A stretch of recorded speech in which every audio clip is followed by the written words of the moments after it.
ICE is another example of that. Senator, as we see the fallout of what's happening after that ICE shooting in Minneapolis, is the appropriations process a way for Democrats to try to rein in ICE? So I've been looking for months now, to get simple responses even from ICE. We've asked them about their training. We've asked them about their professional standards, and we're getting no response. Congress has a job, and ICE has been blocking us from even the basic oversight that our founders intended that the executive branch have. So let me give you some examples of what we have found out. ICE right now has diluted their professional standards. They've diluted their training, taking it down from 5 months to 47 days. They've diluted the background checks they're getting for new people. They're seeing people who are affiliated with alleged hate groups and more being hired into their ranks and thrown into their diluted training program. We're seeing their standards and policies and practices in violation of even the executive orders from Donald Trump's first term. So they are creating environments where tragic incidents can happen multiple times because of their lack of professional standards or lack of accountability. I've been pushing bills for months and months now.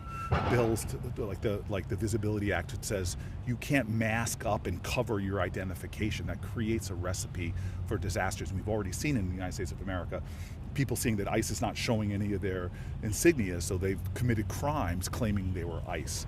Donald Trump's immigration practices are making us more and more dangerous and are creating environments in which tragic incidences are happening across our country, not to mention violating through their policies basic decency by tearing apart American families, by going into our hospitals, our schools, our courthouses, our churches, and conducting the kind of raids that are dangerous and frankly cruel.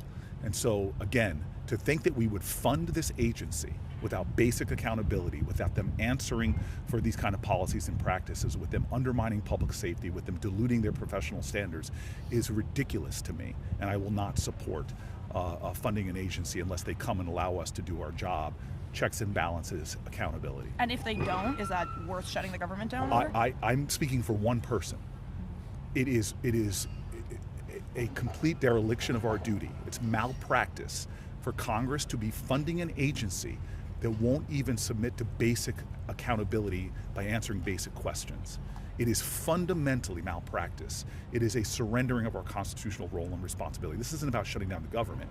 This is about making sure that tragic incidents like we saw in Minnesota do not happen again. Can I just ask you